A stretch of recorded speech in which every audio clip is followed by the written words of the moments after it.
के दिदी भत्ता भुजेको मासु ल्याए भत्ता बुझेको मासु ल्याउनु भयो मेरो अमाजजीले चाहिँ हिजो भत्ता बुझ्नु जानुभएको थियो आत्ता मासु लिएर आउनुभएको छ खसीको मासु लिएर आयो पकाउ त भनेर भन्नुहुन्छ कतिको मासु ल्याउनु हो भनेको त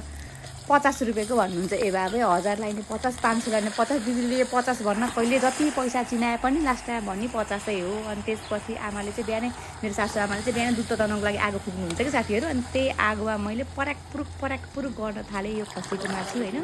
अलि बोसो धेरै थियो बोसो धेरै भए पनि होइन अब मिठै हुन्छ नि त मासु खान पाएपछि त हड्डी हाल्छ नि त दिदीले खाना मासु लिएर आउनु भएको छ कहाँबाट ल्याउनु भएको भनेर सोधेको त त्यही अल्लो भएर कि पल्लो भएर काटेको थिएँ अनि मैले त्यही भएर लिएर आएको भनेर भन्नुभयो अनि 2 डाडु जति पानी हालेर साथीहरू मैले ब्राङ ब्रुङ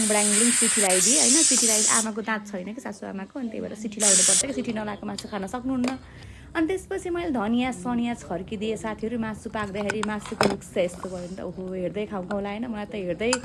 हिजो खाएको मासु हो अहिले पनि खाम लाग्यो होइन अहिले चाहिँ भिडियो एडिट गर्दैछु नि त अनि हाम्रो सासु आमाले चाहिँ मिठो ढेँडो पकाउनुहुन्छ कस्तो मजाले मस्कै पकाउनुहुन्छ कि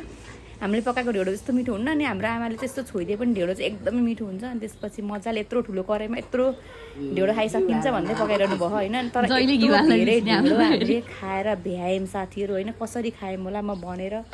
बयान गरी पनि सक्दिनँ अनि आमाले भाग लाउन थाल्नुभयो होइन अनि दिदीले नि खानुभयो मैले पनि खान थालेँ साथीहरू अनि हामी सबैले गम्लाङ गुम्लुङ खान थाल्यौँ ल बाई साथीहरू भ्याइयो हाम्रो मिनी भ्लग